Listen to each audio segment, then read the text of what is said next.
You guys are going to enjoy this. It's a new Red Magic phone, and these ones are liquid cooled. And I'm not talking about a vapor chamber. I'm talking about liquid cooled, like you're a gamer. I've never seen anything like it. I'm gonna be dead honest. I've never seen anything like it. One of them is called Night Freeze and the other is called Subzero. Now, the Night Freeze model appears to have 16 gigs of RAM and 512 storage, whereas the Subzero is 24 gigs of RAM and 1 terabyte of storage. This is the one you want. You want Subzero. But I'm gonna start with Night Freeze first, because I presume this one's a little more affordable. We are in superphone territory with this thing, though. They're gonna give you a case as well. It has some grip to it.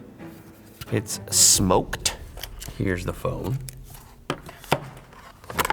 Oh, and they give you a power brick. How about that? And it kind of makes sense for a gaming phone. You know, you're having those extended gaming sessions, and you might just want to wire in and wire up. This brick is actually unlabeled, but the device is capable of 80-watt wired or wireless charging. 80-watt wireless charging. I'd imagine there'd be some heat. Who cares? It's the world's first mass-produced smartphone with liquid cooling. Who cares? We're staying cool regardless. Plus, it has a 7,500 milliamp hour battery. Wow.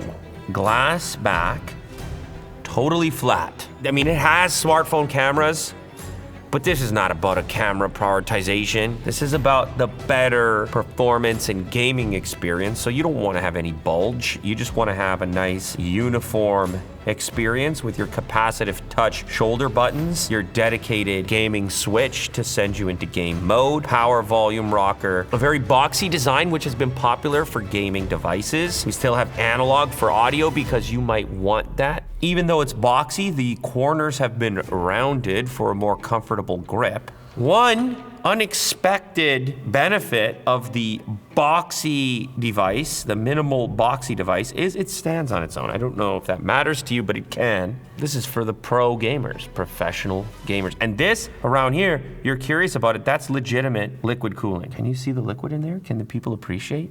That's legitimate liquid cooling. They claim that this liquid cooling can give you a 20% boost in CPU performance and a 30% boost in GPU performance. When you pair that with a Snapdragon 8 Elite Gen 5, you might be gaming.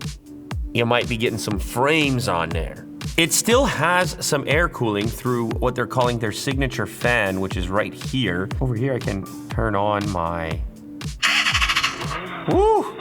There goes my RGB lit. You can see if you look through here, RGB lit exhaust fan, which sounds like a car revving up because it's an exhaust. And that thing spins at 24,000 RPM. So that's working in tandem with your liquid cooling.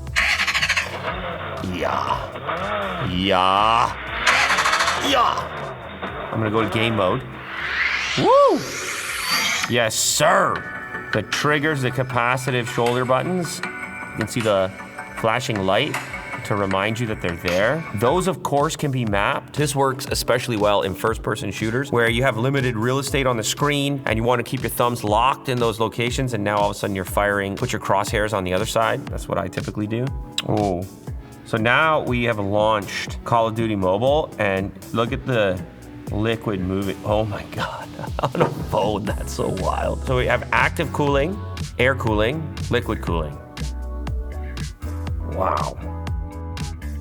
It's hypnotic. How can this not turn heads? People are gonna go, what is that light effect on the back of your phone? You're like, no, actually, it's my liquid cooling. You're looking at me, you're talking to me? It's not just a light. I'm not just showing off. It's about performance. Why am I gaming on this one? Don't I have a better one, or is this one not better? Better. Like better in the sense of it. But does it look this cool? I'm gonna let this one remain. We'll do a comparison and you'll choose which one you prefer. But first of all, here we go. Unboxing should be the same. I'm assuming the case will be the same. It is. So unboxing the same, power brick the same, cable the same. Phone, ooh. Well, yeah.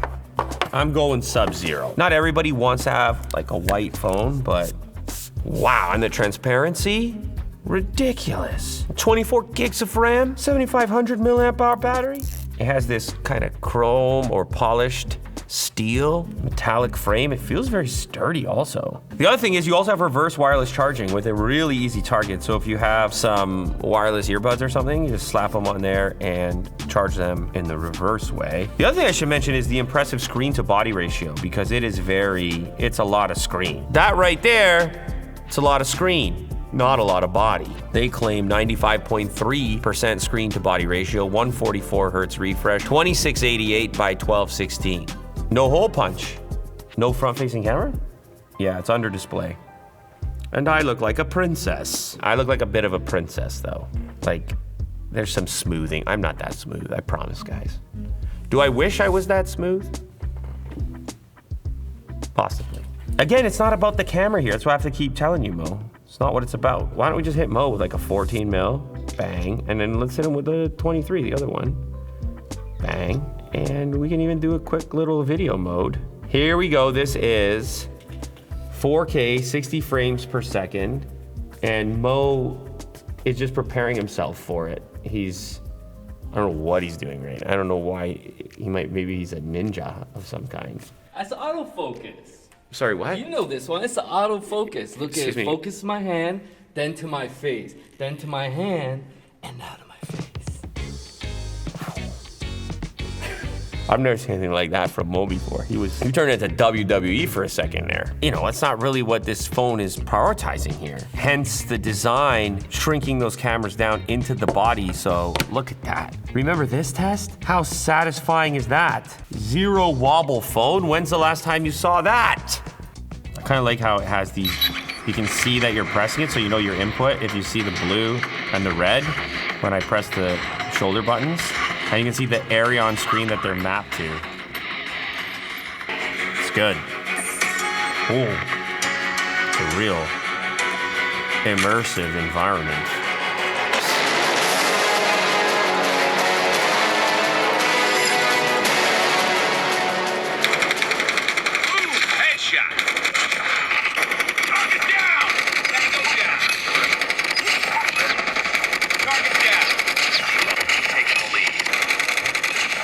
And the shoulder buttons are like, it's a game changer, obviously, because it feels like a controller. It's a lot more like a controller, and the screens are crowded already anyways. Like, I'm trying to fit these hands into these games. It can be frustrating. It's a whole different situation when you have this capability to use shoulder buttons at all. And to integrate it in such a way that it doesn't really feel any different than a typical phone when you're not using it. Now, if I swipe in from the right, like this, I can see all my gaming specific attributes. I can go ahead and increase my performance if I choose to. I can change the refresh rate of the device. I can turn the fan on or off. I can record clips. I can optimize the performance. I can change the RGB. I can turn off phone calls so I don't have any disruptions. You can also see where your phone is at as far as the temperature is concerned. All gaming specific stuff. Once you're in the game, it's just a swipe from the right to gain access to all of that. You guys let me know right now, but just based on design, like if they were identical specs, which one would you choose out of these two?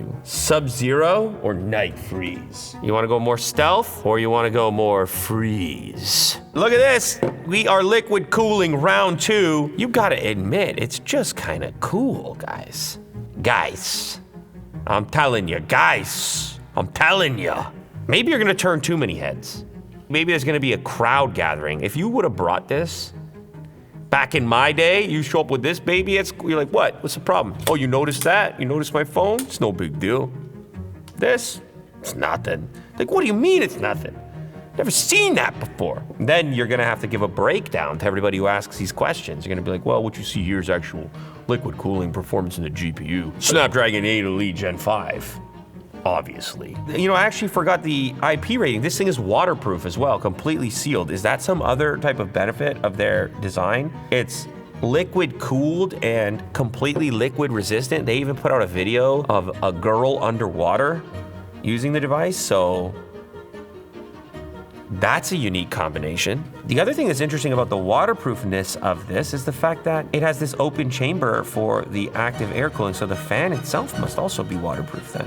One light here, a light here, here, here, and here, and then here. I mean, technically, you've got your flashlight there as well. It's way more fun than if you don't have the controls, obviously. And the shoulder buttons are the biggest deal, but then the performance aspect just kicks in as well. Obviously, the wow factor of the liquid cooling. Apparently, it's like a world's first, at least this implementation. Is this the coolest phone on the planet? It's quite possible. I mean, if you're a gamer, then you gotta know about it. And you guys let me know down in the comments, which would you select? Would it be the Subzero or the Night Freeze? Crazy spec sheet. Could be some sort of performance champ, and definitely something I've never seen before. That is wild.